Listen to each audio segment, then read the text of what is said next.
Acerca del realismo quiero hacer un comentario. Ustedes saben, ¿no? Cuando hablamos de literatura realista, digo saben porque la mayoría de ustedes fueron alumnos míos en primero y segundo año y yo ese tema lo di. Cuando hablamos de cuento realista, que la literatura realista tiene la particularidad de que si bien no necesariamente pasó de verdad, ni necesariamente son cosas que están inspiradas en hechos reales, aunque pueden estarlo, la literatura realista tiene la particularidad de que es verosímil, es creíble, ¿sí? No pasó, pero podría pasar en el mundo que conocemos con las características de este mundo, ¿no? Por eso le llamamos realista, porque podría suceder. La literatura española, Quijote, Lazarillo de Tormes, que estamos viendo ahora, tiene la particularidad de que en general es realista. Los españoles han sido siempre realistas en su literatura. Salvando lo de, de las novelas de caballerías, que debe ser lo más fantasioso que habrán escrito en español. Después, en general, los españoles gustan mucho del género realista. Así que no me acuerdo qué crítico fue que dijo esto, no lo inventé yo, que la literatura española es realista. Quijote justamente es esto, el choque de la realidad con la ficción, ¿no? El tipo vive en una nube de humo y se encuentra de frente con la realidad. La realidad se impone y lo golpea. Muchas veces en forma literal, cuando se estrella contra los molinos de viento, se estrella literalmente, ¿no? Cuando le pegan porque se ofenden, porque malinterpretan sus intenciones, le pegan de verdad, le pegan en un cuerpito real, ¿no? Entonces la realidad se impone a la ficción. Lazarillo justamente es esto, es un baño de realidad cruda, ¿sí? Sin disfrazar prácticamente nada. Porque bueno, lo que hemos leído juntos de Lazarillo y lo que, no sé, las que hayan logrado entender de la clase pasada, que fue así como un poco frustrante con lo que se cortaba internet y todo eso, por favor avísenme si se corta, no tengan vergüenza, ¿sí? Mi internet anda bastante como el totó. Bueno, avísenme si se va cortando y no se entiende. Bueno, les decía, Lazarillo es un baño de realidad cruda, ¿no? El pibe te cuenta dónde nació, que el padre era ladrón, que la madre después se consigue un amante de alguna manera, que para poder sobrevivir, de qué trabajan, te cuenta sus aventuras, no son, o sea, son prácticamente delictivas muchas veces. Lázaro no roba, guarda, Lázaro no le roba a otra gente más que... Gracias. Mis pozos son dulces. Me acaba de alcanzar los anteojos que me quedaron en otro lado. Lázaro, en general, no es un ladrón, no es un delincuente abiertamente, ¿no? Pero si, aunque el otro día leímos, Diego le dice, si seguís así como vas, te va a tocar la soga al cuello, te van a condenar por delincuente. Lázaro no es un delincuente, es un pícaro. La picardía está un poco como en el borde, ¿no? La viveza criolla. No llega a ser un delito, pero tampoco es éticamente correcto. Entonces lo que Lázaro hace por ahí es robarle al ciego, pero el ciego es su propio amo, no le está robando a un ajeno con desconocimiento del ajeno. Lázaro todas las veces paga por sus hurtos y robos, ¿no? Porque es un pequeño delito, digamos, pero Lázaro se justifica de este delito con la excusa de tengo que sobrevivir, no tengo otra manera de sobrevivir. Y lo repite muchas veces. En el primer tratado, que es el Tratado del Ciego, dice que el ciego es muy amarrete, que si él no se las ingeniara para robarle comida de la bolsa o robarle, bueno, la última que leímos juntos, el sándwich, la longaniza, si Lázaro no se ingeniara para robarle comida, hubiera pasado hambre, ¿no? Esto lo dice mucho más específicamente con el segundo amo, que nosotros no leímos ni vimos tampoco, que se los comenté, que era un clérigo. Un clérigo es una especie de cura, un sacerdote, que el tipo directamente no le da de comer a Lázaro, ¿sí? Le da una cebolla por semana y los huesos de la comida de él, los huesos que él ya mordió y chupó, se los da a Lázaro para que los coma como si fuera un perrito, ¿no? Y Lázaro de verdad se moría de hambre y también, entonces le roba a su patrón, pero porque se muere de hambre. O sea, de verdad, literalmente roba para comer. Pero después, en los siguientes, en el tercer tratado, que era lo que habíamos empezado a leer juntos, que se empezó a trabar internet, Lázaro lo que cuenta es que él mendiga, ¿sí? Él saca el pan y dice, era el pan de por Dios, del pordiosero, el que pide por Dios, el que pide en el nombre de Dios, ¿no? O sea, era la forma como se usaba mendigar en esa época. Pedir caridad, pedir una limosna en comida.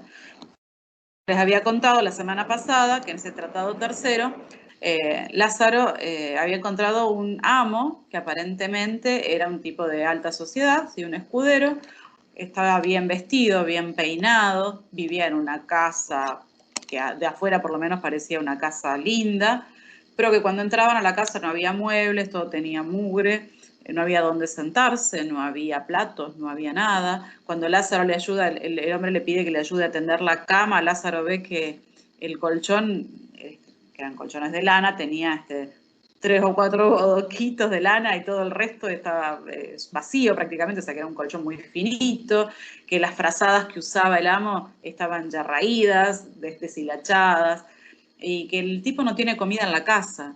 Y Lázaro, que a este amo sí le tiene cariño, sí le tiene afecto, le tiene lástima y lo alimenta. ¿Cómo lo alimenta Lázaro? Lázaro mendiga para darle de comer a su amo también. Mientras el amo mantiene una apariencia de clase alta, vive de lo que su empleado, su siervo, Lázaro, mendiga para darle de comer. Fíjense esto que hablábamos hace ya 3 o 4 clases atrás sobre la hipocresía de la época, que yo les conté que este libro había estado prohibido por la Inquisición, porque era una crítica social muy despiadada, muy cruda, ¿no? Exponía a la gente de la iglesia que se portaba mal, que hacía trampas, exponía a la clase social alta, que eran todos unos hipócritas, y exponía la pobreza de las clases sociales bajas que comenzaban a trasladarse a las ciudades, ¿no? Bien, el siguiente amo de Lázaro, el Tratado Cuarto, es cortito el Tratado Cuarto, es un fraile de la Merced, que no era un mal tipo, pero que se la pasaba, era nómade, digamos, no tenía una casa fija, así que se la pasaba trotando de pueblo en pueblo. Lázaro está muy poquito con él y lo deja, porque dice que le hacía gastar los zapatos y Lázaro no tenía dinero para comprar zapatos nuevos. Y en el Tratado Quinto, es muy interesante, el Tratado Quinto no vamos a leer, solo les cuento. En el Tratado Quinto Lázaro trabaja con un buldero. El buldero es el tipo que vende bulas. ¿Quién es el tipo que vende bulas? Estamos en el siglo XVII, está en pleno auge, estamos en el siglo XVI, 1500 y pico. Piensen que en 1517 fue la reforma protestante de Martín Lutero, y eso coincide con la época del Papa, si no me equivoco, Julio I, Julio II, que se le ocurre devolverle a la Iglesia Católica su lujo, su poder, y entonces decide construir la Basílica de San Pedro, que es la más grande del mundo, la que está en la entrada al Vaticano, ¿no? Claro, construir esta basílica demandaba muchísimo dinero y Julio necesitaba recaudar dinero. Entonces inventa la venta de indulgencias. ¿Qué son las ventas de indulgencias? Te venden un papelito firmado por el Papa que decía que si vos comprabas ese papelito tenías perdón por tus pecados. A eso se le llamó indulgencias, la compra y venta de indulgencias. Otra forma de hacer plata era la venta de las bulas. Las bulas eran también documentos papales que si vos lo comprabas te hacía algún tipo de milagro o te perdonaba pecados o alguna cosa así. La gente que vendía las bulas eran denominados bulderos, ¿sí? Martín Lutero se rebela en contra de esto, le parece que no puede ser que el perdón de Dios no viene a través de la compra de una bula o de una indulgencia, sino que Dios da su perdón gratuitamente, y entonces por eso, a partir de ahí y de otras, por supuesto la Iglesia Católica en ese momento estaba muy corrupta, Martín Lutero se rebela en contra de esto, no se rebela en contra de la fe. Martín Lutero se rebela en contra de la corrupción. Por supuesto lo excomulgan de la Iglesia Católica y bueno, y él crea la Iglesia Protestante. Protestante es justamente el nombre por protestar en contra de la corrupción, sobre todo, ¿no? De las doctrinas falsas. Sobre todo esta de que el perdón de Dios se puede comprar. Bueno, vuelvo a Lazarillo, estamos en plena época de la venta, de la compra y venta de las indulgencias. Piensen que Lazarillo se publica en 1554, si no me equivoco. Entonces, estamos en plena época de esto, ¿no? En plena época de la Reforma Protestante.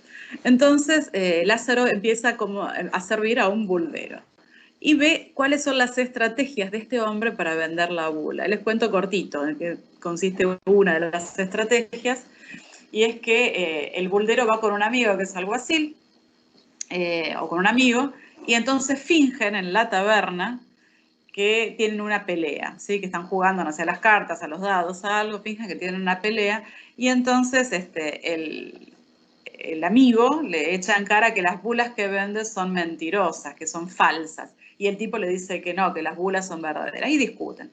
Al día siguiente el buldero va a la iglesia, estaban en, si no me equivoco, no sé si no estarían en la ciudad de Toledo o en donde, en la iglesia grande, y empieza, sube al púlpito y empieza a predicar las bondades de la bula que él vende. En ese momento entra el amigo, que nadie sabe que es el amigo, ¿no? El cómplice, entra y empieza a hablar mal de las bulas, dice que esas bulas no sirven para nada, que son una porquería, que son falsas. Entonces el que está predicando, el vendedor, dice, si esta bula es falsa, que Dios te castigue. Y entonces el tipo, el cómplice, se tira al piso como si de repente le hubiera agarrado un ataque de algo y se empieza a revolcar y a echar espuma por la boca como si Dios efectivamente lo hubiera castigado. Y entonces baja del púlpito el otro con la bula en la mano y se la acerca y el otro se cura mágicamente. Y entonces todo el mundo se queda maravillado, fascinado de cómo la bula es verdadera y realmente hace milagros. Y bueno, entonces era toda una puesta en escena, ¿no? Toda una especie de actuación. Y por supuesto todo el mundo compraba la bula que había resultado maravillosa y mágica, ¿no? Y milagrosa. Por supuesto, el tipo que publicó esto permanece anónimo, todavía el día de hoy permanece anónimo, porque si no hubiera ido a parar al tribunal de la Inquisición y a la hoguera después, ¿no? Lo hubieran quemado por criticar abiertamente a la Iglesia y por exponer las estrategias que la gente que trabajaba para la Iglesia usaba. Lo que sí quisiera que veamos juntos es el último tratado, el Tratado Séptimo. En el Tratado Séptimo van a cobrar significado las profecías del ciego que yo les hice marcar en el Tratado Primero. ¿Se acuerdan? El ciego le profetiza a Lázaro varias cosas. Una, le profetiza que va a andar con la soga al cuello por delincuente. Otra que le profetiza es que va a ser cornudo. Le dice, cuando, no sé si recuerdan, el ciego tocando los cuernos en la entrada de un mesón y que dice, ay, ¿cuántos quieren verte en la cabeza de otro pero no te quieren ver en la cabeza propia? Lázaro no entiende, le pide que le explique y dice, ya te van a dar una mala comida esto. No, yo no tengo nada que ver con eso, dice Lázaro, que no entiende, y el ciego le dice, si vivís vas a ver cómo tengo razón. Entonces tenemos la profecía de la soga al cuello, la profecía del engaño de la esposa, y hay una tercera profecía que trata sobre el vino, que el ciego le dice, le debes más al vino que a tu padre, porque tu padre te dio la vida una sola vez, pero el vino te dio la vida muchas veces. Entonces estas tres profecías ahora vamos a ver que se cumplen en el Tratado Séptimo. Y además del cumplimiento de las profecías, vamos a ver por qué Lázaro está escribiendo esta larga carta. No sé si se acuerdan que habíamos dicho que él dirige esta carta a vuestra merced, no sabemos quién es vuestra merced, pero vuestra merced le pide a Lázaro que le cuente su historia por extenso. Entonces Lázaro dice, bueno, voy a empezar por el principio, y entonces empieza a contar, ¿no? Bueno, en el Tratado Séptimo entendemos por qué. Y Lázaro hace una especie de defensa, una especie de justificación. Una de las cosas que Lázaro va contando, que Lázaro quiere justificar con su historia, es su aparente ascenso social. ¿Dónde tenemos Lázaro? Vida de Lázaro de Tormes. Ahí está. Una de las cosas que Lázaro quiere justificar con su historia es, no sé si se acuerdan que habíamos hablado de la frase remarla, cómo remando llegaron a buen puerto, cómo remándose a buen puerto. Hay varias veces en la introducción y en el primer tratado, Lázaro habla de la gente que nació en una cuna rica, digamos, que nació con las necesidades resueltas y poco mérito, ¿no? Porque todo lo recibieron, no hicieron nada para merecerlo. y compara con la gente de clase muy baja que remándola pudieron ascender socialmente y resolver sus necesidades básicas. Bueno, yo les conté recién, hasta el Tratado V, que Lázaro estaba estaba con el tipo este que vendía las bulas, no le gustó a Lázaro, ya le parecía demasiado zarpado esto, así que abandona a este amo y empieza a trabajar con un repartidor de agua. Entonces el repartidor de agua, el Tratado VI, que también es muy cortito, le da un burro, una mula, y unos odres de agua, y Lázaro trabaja repartiendo agua. Con este trabajo Lázaro empieza a despegar ya un poco de la pobreza extrema y con ese dinero logra comprarse ropa y vestirse dignamente. Compra ropa usada, porque en la época no existía una tienda de ropa donde uno iba y se probaba ropa y se compraba, sino que se compraba el paño y se mandaba a hacer la ropa, a un costurero, a un sastre. Por supuesto, Lázaro no tiene dinero para eso, pero con este trabajo de aguatero, Lázaro consigue comprarse ropa decente y una espada. ¿Sí? Igualmente, cuando comienza a despegar de la pobreza extrema, enseguida abandona a este amo, que el del aguatero, digamos, el que vende el agua, el que reparte el agua, y ahí llega al Tratado VII, donde comienza contando que Lázaro consigue un patrón y un trabajo, diríamos muy entre comillas, un trabajo estable y en blanco, ¿no? Consigue un trabajo que le permite vivir aparentemente con dignidad. Pero esto se discute bastante, si realmente Lázaro logra ascender socialmente o si es una ilusión que tiene Lázaro. El trabajo que él va a hacer, y ahora les voy a compartir pantalla, el trabajo que va a hacer es, tiene dos trabajos. Fundamentalmente es un trabajo de pregonero. El pregonero es el que era el publicista de la época, el marketing. ¿Cómo se hacía propaganda en la época? Un tipo salía por la calle gritando, promocionando un producto. Así se hacía el trabajo. Y Lázaro tenía dos amos, para los cuales trabajaba como pregonero. Uno era el Estado, ¿sí? Él se instala en Toledo, que es una ciudad grande, a la que menciona varias veces, una ciudad rica, floreciente.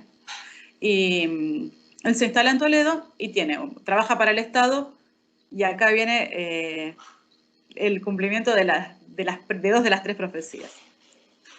Trabaja como pregonero del Estado, anunciando los delitos que cometió la persona que es enviada a la horca, que es condenada a la horca. Entonces Lázaro iba por la calle probablemente con el reo, el tipo condenado a la horca, con la soga al cuello, llevándolo probablemente de la soga y proclamando por la calle los delitos que ese hombre había cometido, por los cuales era condenado a muerte por ahorcamiento. Y ahí se le cumple la primera profecía del ciego, que la soga al cuello.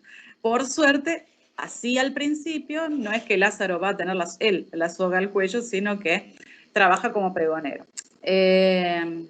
Sin embargo, vamos a ver un poquito más adelante que Lázaro corre riesgos de tener la soga al cuello también él. Ahora vamos a ver por qué. Segunda profecía que se cumple es el otro trabajo que tiene Lázaro, que es pregonero de los vinos de el arcipreste de San Salvador, así se llama. San Salvador es una iglesia que hay en Toledo, tuve la oportunidad de conocerla. Me gasté la plata de la entrada ahí porque la quería ver, a la iglesia que nombraba Lazarillo. Es una iglesia muy, muy vieja. Inclusive fue primero una iglesia cristiana en la época de los visigodos, después se convirtió creo que en mezquita musulmana y después volvió a ser cristiana. Es una iglesia chiquita, muy antigua. El arcipreste de San Salvador, o sea, el tipo que manda en San Salvador, el clérigo, el cura de la iglesia de San Salvador, además tiene un negocio personal que es el de fabricar vinos. Y Lázaro, su empleado, es el que pregona los vinos. Entonces Lázaro sale por la calle publicitando los vinos del arcipreste de San Salvador. Y ahí se cumple la segunda profecía del ciego de que el vino le salva la vida a Lázaro, ¿no? El vino es el que le da de comer. El vino le sigue dando la vida. Entonces hay dos de las tres profecías que se cumplen. Y bueno, para hablar sobre la tercera, que era la de la infidelidad de la esposa, vamos a leerlo, ¿sí? No sé si recuerdan, y yo digo recuerdan como si todos hubieran leído, espero que sí, ojalá, en el Tratado Primero, cuando se habla de la madre de Lázaro y de su concubinato con el Zaide, el negro, el padre del hermanito de Lázaro, los castigan a los dos. ¿Por qué los castigan? Los castigan por ladrones, pero tampoco les permiten estar juntos, al Zaide y a la madre de Lázaro, porque ella está en adulterio, ella es casada. Si bien su marido se fue, lo echaron, ¿no? La justicia lo sacó del reino cristiano, lo mandaron afuera. El concubinato con este otro hombre está castigado porque es adulterio. Entonces, ¿sí? Tiene injerencia en la vida privada. O sea que si vos no estás cumpliendo con los preceptos religiosos, con leyes religiosas, la justicia se puede meter en tu vida y arruinártela también, ¿no? Porque, bueno, vamos a ver qué pasa con Lázaro. Tratado séptimo. Cómo Lázaro se asentó con un alguacil y de lo que le acaeció con él.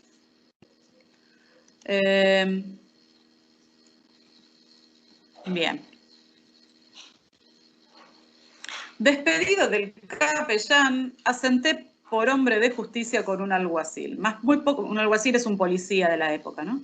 Más muy poco viví con él por parecerme oficio peligroso. O sea, vivir con un policía era muy peligroso, así que se fue. Mayormente que una noche nos corrieron a mí y a mi amo a pedradas y a palos, unos retraídos. Y a mi amo, que esperó, trataron mal. Más a mí no me alcanzaron. O sea, que salieron corriendo porque unos delincuentes los empezaron a perseguir al policía y a él. Al policía lo alcanzaron y lo apalearon y a Lázaro consiguió escaparse. Con esto renegué del trato y se fue. Y pensando en qué modo de vivir haría mi asiento por tener descanso y ganar algo para la vejez, Lázaro necesita un trabajo más estable, ¿no? Porque ya se está poniendo más grande. Quiso Dios alumbrarme y ponerme en camino y manera provechosa, y con favor que tuve de amigos y señores, todos mis trabajos y fatigas hasta entonces pasados fueron pagados con alcanzar lo que procuré. Bueno, esta frase lo que significa para Lázaro es, conseguí un buen trabajo, finalmente logré salir de pobre. ¿Y cuál es ese trabajo? Un oficio real, o sea, trabajar para el Estado, eso que les decía hace un ratito, ¿sí? Viendo que no hay nadie que medre sino los que le tienen. O sea, a nadie le va bien salvo los que trabajan para el Estado. Chicos, cualquier parecido a la vida real, ustedes saben que esto es mera coincidencia, ¿no? De paso, ¿estoy grabando? No me acuerdo, sí, estoy grabando. Bien.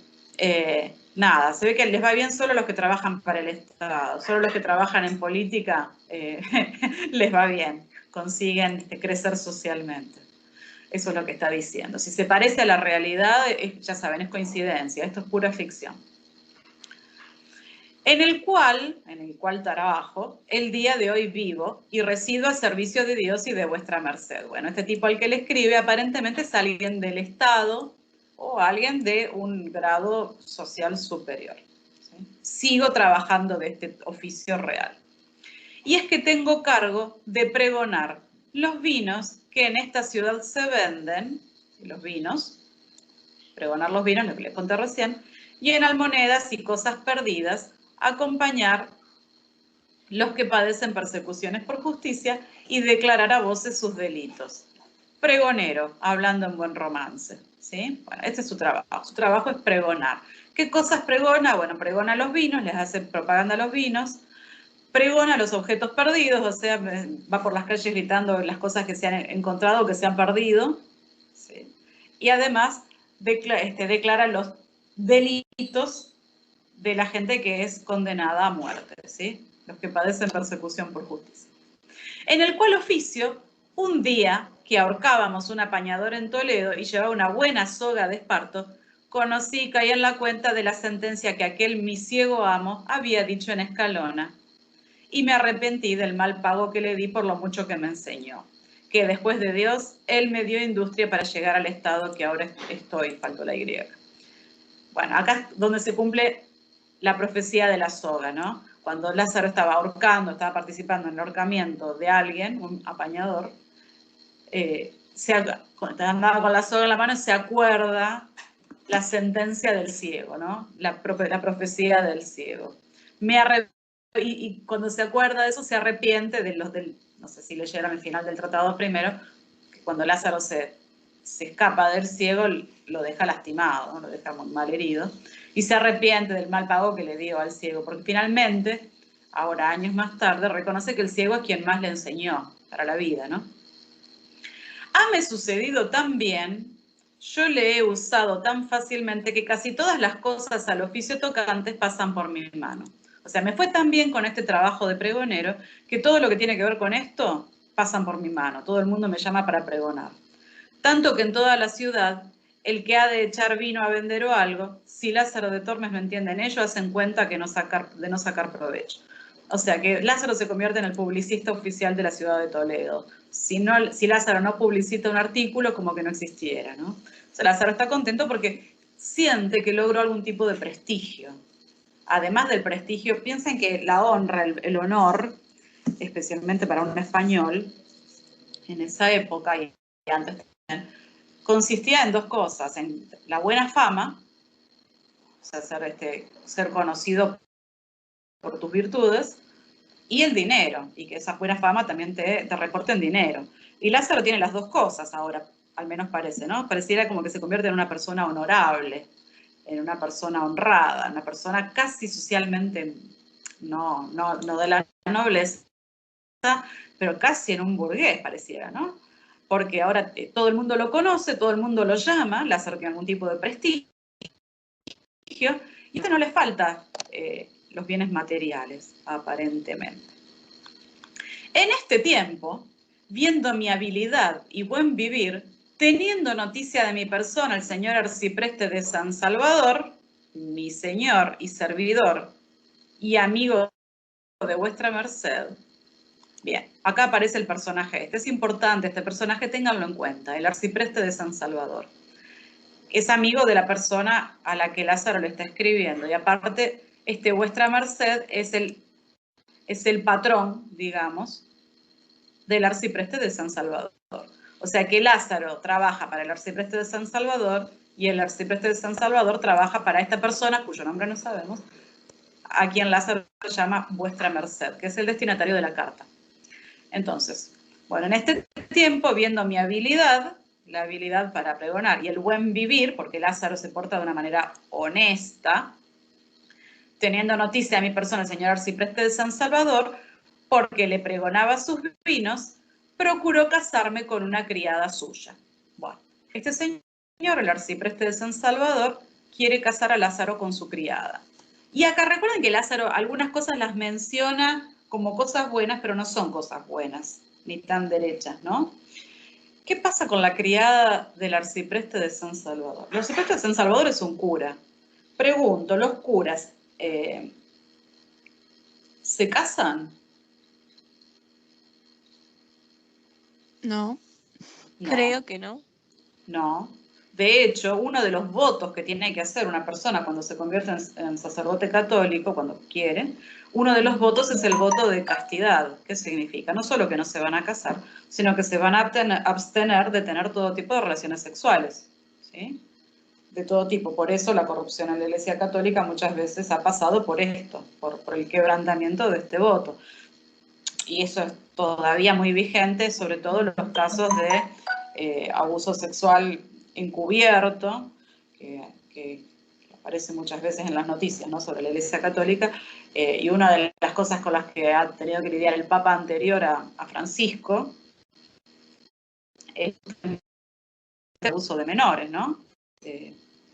Por parte de miembros de la Iglesia Católica, de curas, ¿no? Esto es recontra conocido. Acá en Argentina ha habido un caso muy famoso, que es el caso del padre Grassi, que ha sido condenado a un montón de años de prisión justamente por abuso de menores, y que creo que ahora le cambiaron la sentencia o lo liberaron alguna cosa. Y es un tema muy complicado. Bueno, fíjense que tampoco es novedoso por lo que vamos a ver ahora. Cuando Lázaro dice que el señor Arcipreste de San Salvador lo quiere casar con una criada suya, donde dice criada tenemos que leer otra cosa, chicos. ¿Sí? ¿Por qué este tipo quiere que esta chica se case? Bueno, por algo quiere que se case. Ahora vamos a ver un poco más de detalle. Y visto por mí que de tal persona no podía venir sino bien, o sea, yo vi, dice Lázaro, que este tipo, que es un buen tipo, el arcipreste de San Salvador, lo que quiere es mi bien. Entonces lo que hace, lo hace por mi bien. Entonces, si este tipo me quiere casar con su criada, es para mi provecho, para mi bien. Entonces, visto por mí que de tal persona no podía venir sino bien y favor, acordé de lo hacer. Y así me casé con ella. Y hasta ahora no estoy arrepentido. Bueno, Lázaro se casa con la criada del arcipreste de San Salvador. ¿Por qué se casa con ella? ¿Por qué? Porque a él le conviene, en principio. ¿Por qué el arcipreste de San Salvador quiere casarla a la chica? Y ahora vamos a ver por qué. Porque allende de ser buena hija y diligente, la chica, la esposa de Lázaro, servicial, tengo en mi señor arcipreste todo favor y ayuda. Entonces el tipo, como Lázaro le hace el favor de casarse con esta chica, el arcipreste le da como premios a Lázaro. Ahora vamos a ver qué clase de premio le da. Siempre en el año le da, en veces al pie de una carga de trigo, por las Pascuas su carne, y cuando el par de los bodigos, las calzas viejas que deja. Entonces, el arcipreste les da como en premio, la chica trabaja haciendo limpieza, supuestamente, en la casa del arcipreste, ¿no? Y entonces, él, en reconocimiento, además les regala trigo, carne, los bodigos son los panes que le dan al arcipreste, la ropa vieja que él ya no usa se la da para Lázaro. Hízonos alquilar una casilla par de la suya. Entonces el arcipreste les alquila una casita al lado de la suya propia. Los domingos y fiestas casi todas las comíamos en su casa, así que son amigos, ¿no? El arcipreste los invita a comer aparte. Entonces Lázaro obtiene ventajas de su relación con el arcipreste y de haberse casado con la criada del arcipreste. Y acá, chicos, viene el kit de la cuestión. Mas malas lenguas que nunca faltaron ni faltarán no nos dejan vivir, diciendo no sé qué, y sí sé qué, de que venía mi mujer irle a hacer la cama y guisarle de comer, y mejor les ayude Dios que ellos dicen la verdad. Las malas lenguas hablan de la mujer de Lázaro y del arcipreste, que ella entra en la casa del arcipreste. Claro, dice Lázaro, claro que entra, le hace la cama, le hace la comida porque es la criada, trabaja para él. Aunque en este tiempo siempre he tenido alguna sospechuela, alguna sospecha, y ha habido algunas malas cenas por esperarla algunas noches hasta las laudes y aún más. Y se me ha venido a la memoria lo que mi amo el ciego me dijo en Escalona, estando asido del cuerno.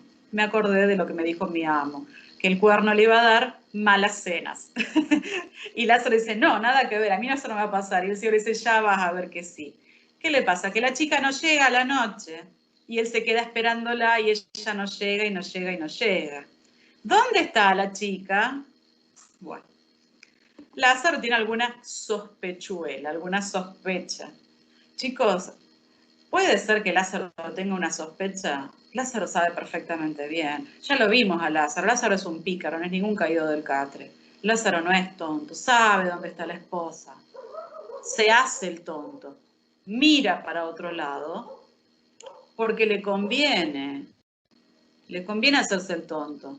Le convenía casarse con ella, aún sabiendo que por qué, a ver, Lázaro, con lo vivo que es Lázaro, con lo hábil que era para robarle la comida al ciego, para robarle las moneditas, con lo hábil que era para ganarse la vida, no se va a dar cuenta que la señora se queda en la casa del arcipreste a otra cosa que no es a cocinar. Sin embargo, Lázaro se hace el tonto. ¿Por qué se hace el tonto? Porque le conviene, por un lado. Aunque de verdad siempre pienso que el diablo me lo trae a la memoria por hacerme mal casado y no le aprovecha. ¿Sí? Aunque pienso que no, que es todo mentira. Porque allende de no ser ella mujer que se pague de estas burlas, o sea, ella no le hace caso a todo esto que dicen, ella no le hace caso a los malos dichos de los demás, a los chusmeríos. Mi señor, o sea, el arcipreste de San Salvador, me ha prometido lo que pienso cumplirá. Que él me habló un día muy largo delante de ella y me dijo, Lázaro de Tormes, quien ha de mirar a dichos de malas lenguas, nunca medrará. O sea, si le haces caso a los que hablan mal de vos, nunca te va a ir bien.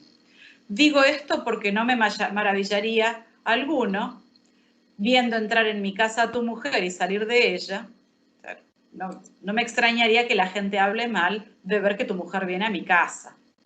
Ella entra muy a tu honra y suya, y esto te lo prometo. O sea, el tipo le promete que no pasa nada entre él y la criada.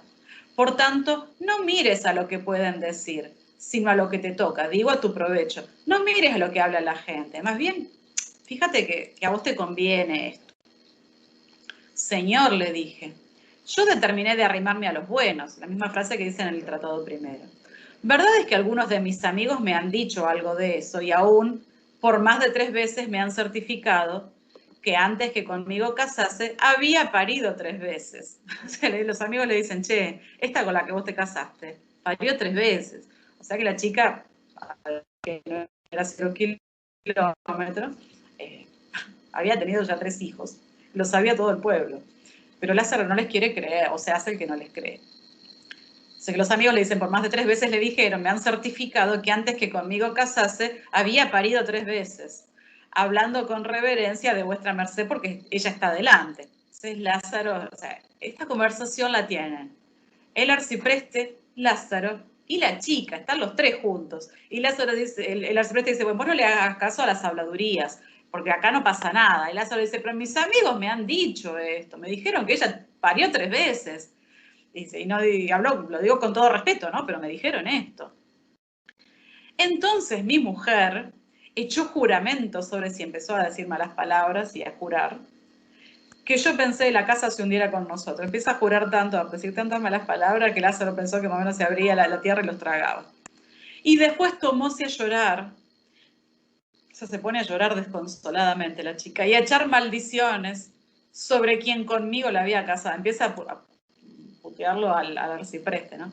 En tal manera que quisiera ser muerto antes que se me hubiera soltado aquella palabra de la boca. Empiezan a decir malas palabras. Se pone tan loca la mujer que Lázaro se arrepiente de haber hablado. Chicos, ¿me van siguiendo o estoy hablando sola? Sí, pero te estamos escuchando. ¿Se entiende la Se situación escucha esta de la que bien. está? Sí, sí, sí. ¿Se entiende Se lo que entiende está bien. pasando? Ah, bueno. Se los digo en criollo, quién se acuesta con quién acá, pero bueno, la gracia está por ahí también en la ironía, ¿no? Con que Lázaro cuenta las cosas. O sea, Lázaro escribe esta carta, y acá entendemos por qué, para justificarse. Porque si vuestra merced le pide cuentas, es porque si resulta cierto que la mujer le es infiel y que los 3 están de acuerdo, el de San Salvador, el arcipreste de San Salvador, la mujer y Lázaro, los 3 están de acuerdo en sostener esta situación, los 3 son culpables. Y entonces los 3 merecen un castigo. Y Lázaro se está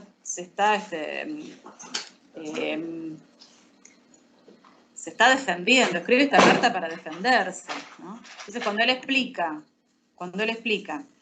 por qué está en esta situación, explica que salió de pobre y que esta situación para él es la gloria. Y ahora está tratando de justificar el delito por el que lo están acusando. ¿Cuál es el delito? De que están los 3 en connivencia, el arcipreste de San Salvador se acuesta con la mujer de Lázaro y Lázaro está de acuerdo. Lázaro sabe, conoce y lo permite. Entonces todos son culpables. Y Lázaro tiene que justificar por qué. Entonces, bueno, cuando sacan a relucir esta historia, la mujer se pone como loca, empieza a llorar, a maldecir. Cuando hablan de echar juramentos, no es solo decir malas palabras, sino decir que me muera, o sea, jurar por Dios, jurar por la vida de uno mismo. Te juro sobre la cabeza de mis hijos que eso es jurar. Por eso Lázaro dice, se hunde la tierra con nosotros. De tal manera que hubiera querido estar muerto antes de haber dicho lo que dije, ¿no? Mas yo de un cabo y mi señor de otro, o sea, Lázaro de un lado y el arcipreste de otro, tanto le dijimos y otorgamos que cesó su llanto. Para que la chica deje de llorar, le dicen, no, mi amor, es todo mentira, no, mi linda, no, todo bien, perdóname por haber dicho esto. Con juramento que le hice, lo que Lázaro le jura a la chica, que nunca más en mi vida mentarle nada de aquello, nunca más en mi vida voy a volver a recordarte esta frase, nunca más lo voy a volver a decir. y que yo holgaba y había por bien de que ella entrase y saliese de noche y de día, pues estaba bien seguro de su bondad. Entonces Lázaro le promete que nunca más le va a volver a repetir lo que dijo, esto de que le dijeron que había parido 3 veces, y que él no dudaba de que ella era completamente honesta, que entre y salga a la hora que quiera, que él nunca más va a desconfiar. Y así quedamos todos 3 bien conformes. A ver, Lázaro se conforma no porque sea tonto, no porque le guste ser cornudo, sino porque le conviene. ¿Se entiende? Entonces, los críticos, primero se analizaba esta obra y se decía, bueno, Lázaro logra un ascenso social. Y después dicen, ¿qué clase de ascenso social? Lázaro sigue perteneciendo a la clase de los deshonrados. Consigue comer, pero sigue estando un poco en las sombras, ¿no? O sea, sigue haciendo algún tipo de trampa para poder comer. Pero fíjense cómo sigue. Hasta el día de hoy, nunca nadie nos oyó sobre el caso. O sea, nunca más volvimos a hablar de esto. Antes, cuando alguno siento que quiere decir algo de ella, le atajo y le digo, mira, si sos mi amigo, no cosa con que me pese. Si sos mi amigo, no me digas algo que me vaya a hacer daño. Que no tengo por mi amigo al que me hace pesar. Mayormente si me quieren meter mal con mi mujer, que es la cosa del mundo que yo más quiero y la amo más que a mí. Y me hace Dios con ella 1000 mercedes y más bien que yo merezco. Que yo juraré sobre la hostia consagrada que es tan buena mujer como vive dentro de las puertas de Toledo. Que en otra cosa me dijere, yo me mataré con él. Fíjense esta frase, ¿no? O sea, Lázaro sabe lo que está pasando. A Lázaro le conviene en alguna medida. Pero además Lázaro la ama. Es lo que más quiero en el mundo. La amo más que a mí. Y Dios, ella es una bendición de Dios. Para mí una bendición que yo no merezco. Y si alguien me quiere hacer daño, me quiere llenar la cabeza en contra de mi mujer, me voy a batir a duelo con él. De esta manera no me dicen nada y yo tengo paz. ¿Sí? Y yo tengo paz en mi casa. Es la manera que Lázaro encontró de vivir con esta situación que no es nada linda, ¿no? Y bueno, y acá está el cierre de la carta, ¿no? Y así termina la obra. Esto fue el mismo año que nuestro victorioso emperador en esta insignia ciudad de Toledo entró, tuvo en ella cortes, bueno, ahí sitúa en tiempo la carta y la historia, bla, bla, bla, bla, bla, de lo que de aquí adelante me sucediere, avisaré a vuestra merced. Y termina. Bien. Mis queridos, esta es la historia de Lázaro de Tormes.